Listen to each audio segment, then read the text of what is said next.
sebagai pelapor utama dalam teori perkembangan moral. Beliau telah membuat kajian merangkumi pendidikan moral dan perkembangan individu. Menurut Colbert, pada tahap-tahap perkembangan tertentu, kanak-kanak akan mempelajari apa yang betul dan apa yang salah.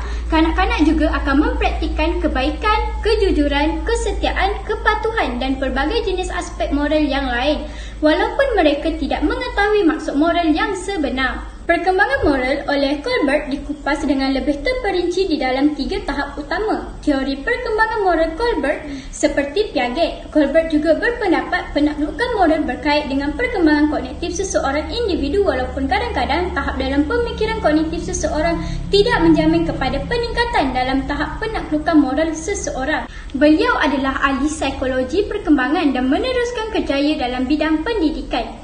Beliau merupakan seorang profesor pendidikan dan psikologi sosial. Beliau telah mencadangkan peringkat perkembangan moral individu dan merupakan pengkaji yang masyhur dalam bidang ini. Tahapan perkembangan moral adalah ukuran dari tinggi rendahnya moral seseorang berdasarkan perkembangan penularan moralnya seperti yang diungkapkan oleh Colbert. Tahapan tersebut dibuat saat beliau belajar psikologi di University of Chicago berdasarkan teori yang dibuat. Berdasarkan teori yang beliau buat setelah terinspirasi hasil kerja Jean Piaget dan kekagumannya akan reaksi kanak-kanak terhadap dilema moral. Teori ini berpandangan bahawa penularan moral yang merupakan dasar daripada perilaku etis mempunyai 6 tahapan perkembangan yang dapat teridentifikasikan. Teori perkembangan moral Lawrence Colbert. Perkembangan moral berkait rapat dengan perkembangan kognitif seseorang individu. Namun, kadang-kadang tahap pemikiran kognitif seseorang tidak menjamin peningkatan dalam perkembangan moral seseorang. Perkembangan moral juga melibatkan perubahan pemikiran, perasaan, tingkah laku terhadap nilai kebenaran atau kesilapan. Mempunyai dimensi interpersonal yang melibatkan regulasi dalaman seseorang individu dan dimensi interpersonal yang melibatkan interaksi sosial dengan orang lain. Pemikiran, tingkah laku, perasaan dan personaliti seseorang saling berkait dalam penilaian moral. Menyelesaikan konflik dan memberikan justifikasi terhadap tindakan penyelesaian menentukan kematangan moral seseorang. Teori perkembangan Lawrence Colbert berfokus kepada peringkat-peringkat perkembangan moral dalam setiap individu. Lawrence Colbert menekankan bahawa individu berbeza membuat penaklukan tentang pendedahan dan perkembangan moral masing-masing. Peringkat perkembangan moral bersifat hierarki, bersekutur, bersistematik dan tidak berbalik. Apabila individu berada pada peringkat yang lebih tinggi, maknanya dia telah melakukan peringkat moral yang lebih rendah.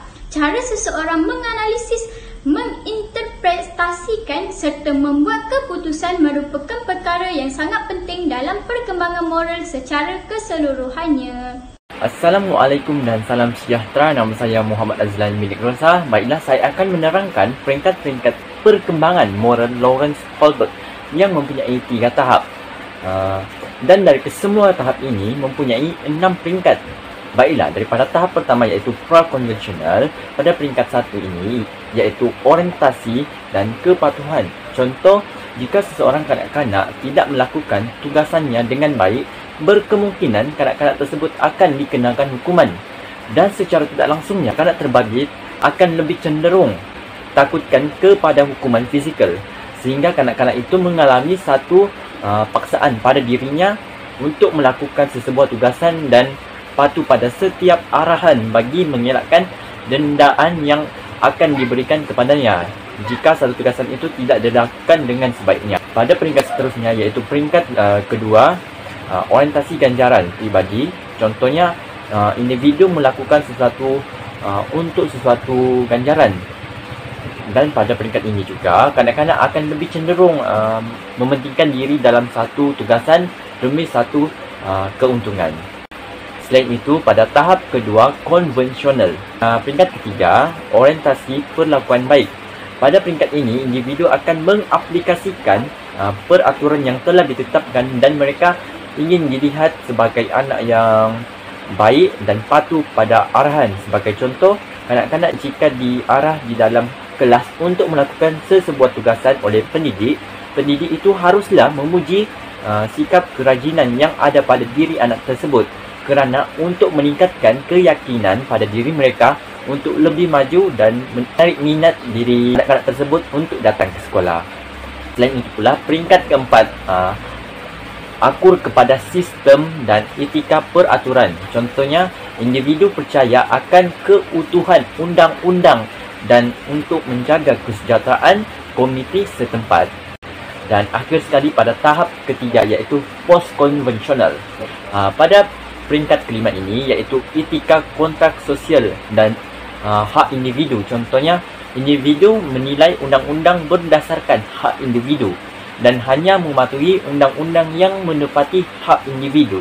Dan akhir sekali pada peringkat keenam ini ialah etika prinsip sejagat. Contoh, nilai norma masyarakat saling berkait rapat dan keputusan yang dibuat mengikuti prinsip etika.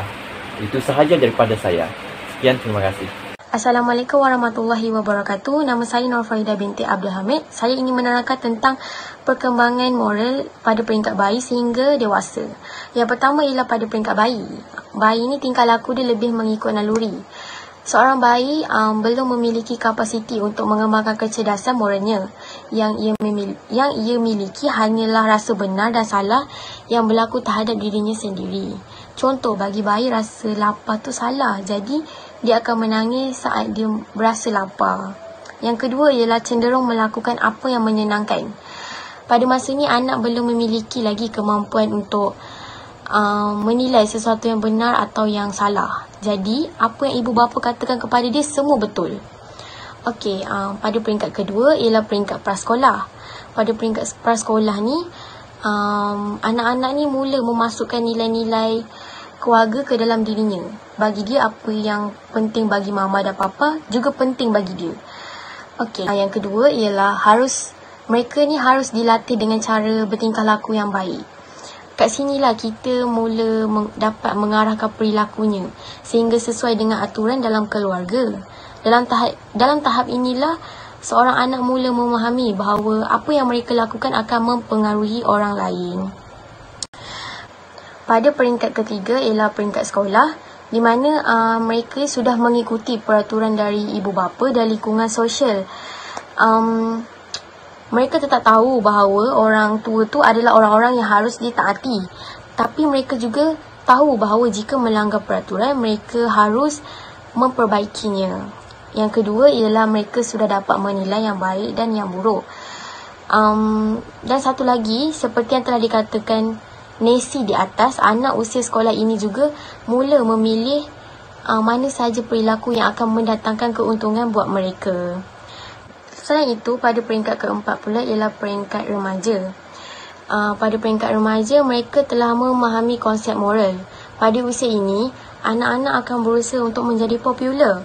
Tekanan teman sebaya dan nilai-nilai yang berlaku di lingkungannya akan membuatkan mereka terus memilih mana nilai-nilai yang akan jadi sebahagian dari diri mereka. Yang kedua ialah mereka ni gemar melakukan perilaku yang dinilai baik oleh orang. Mereka pada masanya akan mungkin terombang-ambing dan mencuba nilai yang berbeza dengan nilai keluarga untuk melihat mana yang sesuai untuk mereka.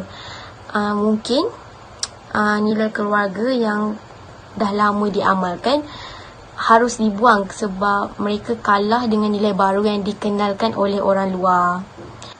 Pada peringkat terakhir iaitu peringkat dewasa, pada masa ni mereka lebih matang dalam bertingkah laku dengan orang lain. Masa ni mereka dah pandai berdikari, mereka dah pandai bersosial dan sesuaikan diri dengan orang ramai, dengan orang luar. Mereka juga dapat membezakan mana yang salah, mana yang betul, mana yang buruk, mana yang baik untuk diri mereka sendiri. Sekian, terima kasih. Hai and Assalamualaikum. Nama saya Siti Nur Aisyah binti Murad. Hari ini saya ingin menceritakan tentang faktor-faktor mempengaruhi perkembangan moral anak-anak. Kategori yang pertama iaitu ibu bapa. Cara mendisiplinkan anak yang pertama ialah menjarakkan kasih sayang.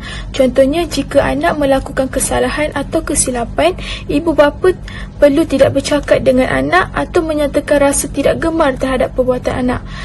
Contohnya macam anak-anak itu melakukan kesalahan yang kesannya buruk, ibu bapa perlu menyatakan rasa tidak gemar akan perbuatan anak itu.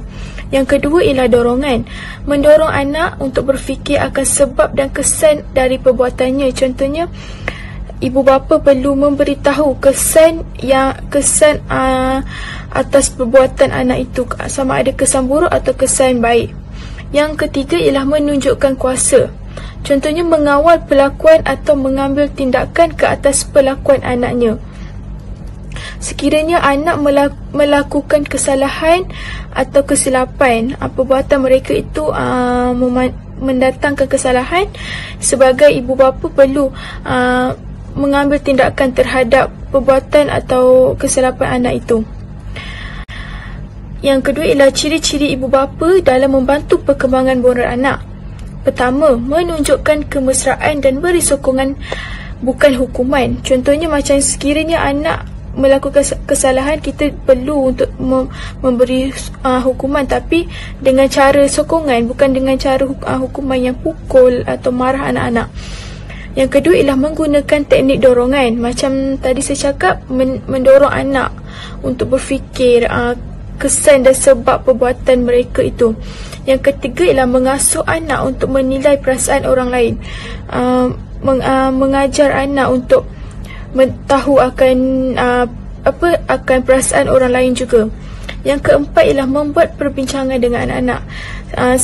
Sebagai ibu bapa kena selalu berbincang dengan anak-anak akan kesalahan atau perbuatan anak-anak itu. Yang kelima ialah menunjukkan perlakuan moral yang baik.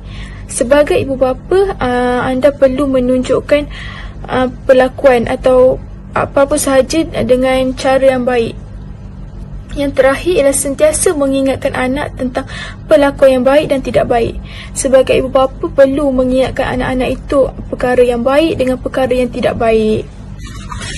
Daripada kategori sekolah pula ialah kurikulum tersembunyi. Penerapan nilai-nilai moral oleh guru subjek lain kepada anak murid melalui strategi pembelajaran. Setiap subjek perlu adakan penerapan nilai-nilai moral dengan apa-apa sahaja strategi pembelajaran mereka. Yang kedua ialah pembinaan modal insan. Pihak sekolah mengadakan aktiviti yang boleh memupuk nilai-nilai moral dalam diri anak-anak. Contohnya, pihak sekolah atau guru perlu mengadakan apa-apa aktiviti sahaja, contohnya macam gotong royong ke, aktiviti apa-apa sahaja untuk memupuk nilai-nilai moral anak-anak itu. Yang ketiga ialah sekolah penyayang. Anak murid mendapat layanan yang sama rata. Sebagai guru perlu melayan anak murid dengan sama rata. Dan yang kedua ialah guru menjadi ibu bapa di sekolah. Guru perlu menjadi ibu bapa di sekolah supaya dapat mengajar anak-anak tentang nilai-nilai moral. Yang seterusnya, iklim sekolah. Guru dan anak murid saling berbincang masalah yang dihadapi. Contohnya macam sekiranya anak-anak itu mempunyai masalah, anak-anak itu boleh berbincang dengan guru mereka. Akhir sekali ialah khidmat sukarela. Mengadakan program seperti pembantu sukarela di rumah anak yatim. Contohnya macam guru-guru mengadakan program untuk melawat rumah-rumah anak yatim, melawat rumah-rumah orang tua ke, supaya dapat mengajar anak-anak itu tentang moral. Dan yang seterusnya dapat melatih murid untuk tidak pentingkan diri. Dengan adanya program seperti melawat rumah-rumah anak yatim, melawat rumah orang tua, dapat melatih murid itu untuk tidak pentingkan diri sendiri. Itu sahaja dari saya. Terima kasih. Assalamualaikum warahmatullahi wabarakatuh. Nama saya Siti Hajah binti Ishak. Hari ini saya ingin menerangkan mengenai implikasi perkembangan moral terhadap pengajaran dan pembelajaran. Terdapat 3 implikasi. Yang pertama ialah membantu pelajar menilai permasalahan yang mereka sedang dan akan hadapi. Contohnya, pelajar itu akan dapat mengetahui masalah yang orang hadapi itu perkara yang itu bermoral ataupun tidak. Okey? Macam tu. Dan yang kedua pula ialah membantu pelajar menilai berdasarkan perspektif orang lain. Okey. Contohnya, kalau pelajar itu melakukan suatu kesalahan seperti membuli, menjerit-jerit, memukul-mukul orang, so pelajar lain akan menegur pelajar tersebut dan berkata, tak baiklah buat macam ni, tak elok buat macam ni. So dari situ pelajar tersebut akan belajar daripada perspektif dan pandangan orang lain. Pelajar itu sendiri akan belajar, kalau kita buat macam ni tak boleh, orang tak suka kalau kita buat macam ni. So diorang takkan buat benda tu dah. So dari situ diorang menilai perspektif orang lain. Macam tu. Yang ketiga, iaitu yang terakhir pula, ialah dapat membantu pelajar menghubung kaitkan antara nilai dan tingkah laku. Contohnya, pelajar itu akan melihat persekitarannya ataupun dia sendiri yang tengah mengalami, and dia akan tengok, orang tak sukalah aku buat macam ni, orang suka aku buat macam ni. So dia akan dapat menilai setiap perbuatan tingkah laku yang dia buat tu orang suka ke tak. Kalau kita buat jahat, kita dapat hukuman, orang tak suka. So kalau kita buat baik, kita dapat pujian, kita dapat hadiah. Macam tu. Okey, seterusnya ialah kesimpulan. Terdapat 3 kesimpulan. Yang pertama ialah tahap konvensional merupakan tahap yang paling penting dalam membentuk moral seseorang, yang akan mempengaruhi perilaku moralnya sehinggalah dewasa. Okey, hal ini demikian kerana kalau seseorang individu tu sejak kecil dia punya tahap konvensional, dia parents dia tak ambil berat, macam tak mendisiplinkan anak-anak diorang. So benda tu akan menjadi berlarutan dan akan menjadi habit diorang sehinggalah diorang dewasa. Sebab diorang tak tahu benda tu kalau diorang buat sebenarnya salah, kena elakkanlah benda ni. So sebagai parents juga kita kenalah ambil tindakan yang sepatutnya. Okey, yang kedua pula ialah seseorang tidak mendapatkan pendidikan moral yang baik sejak tahap prakonvensional akan memiliki perilaku moral yang buruk hingga dewasa. Okey, macam tadi tahap konvensional, yang ni tahap prakonvensional dari awal lagi. So kalau orang tu memang tak dididik dengan adab, macam persekitaran dia memang tak ada adab langsung, dan benda tu berlaku sejak daripada kecil lagi, so benda tu diorang akan kopi tahu perbuatan yang diorang nampak and lihat tu sampai dah dewasa. Sebab diorang tak tahu benda yang diorang buat tu betul atau salah. So bila diorang tengok orang lain buat, diorang pun akan buat. Macam tu. So kita kena didiklah anak-anak muda sejak dari kecil lagi untuk berkelakuan dan beradab sopan, supaya tak menjadi masalah untuk masyarakat lain di kemudian hari. Yang ketiga, yang terakhir pula ialah seseorang yang mendapatkan pendidikan moral sejak tahap prakonvensional akan dapat membezakan perilaku moral yang baik dan yang buruk. Okey, ialah sebab kalau kanak-kanak tu telah diberi pendedahan tentang pendidikan moral sejak tahap prakonvensional, so diorang akan dapat tahu membezakan perilaku moral yang baik dan buruk. Macam kalau kita buat tu orang suka ke? Contohlah kalau kita menjerit-jerit, baik ke tingkah laku tu? Kalau kita menangis, orang suka ke kalau kita menangis? Kalau kita buat baik, orang suka ke? Macam tu. So diorang akan belajar lah sikit demi sedikit adab, dan diorang boleh improve benda tu. So dari situlah pelajar-pelajar yang dapat membezakan perilaku moral sepatutnya, supaya tak di kemudian hari anak-anak ini dapat berkomunikasi, bermain-main dengan pelajar-pelajar yang lain secara normal. Mereka tak menggunakan keganasan kerana ini tidak mempunyai adab, dan moral. Macam tu. Itu sahaja daripada saya. Sekian, terima kasih.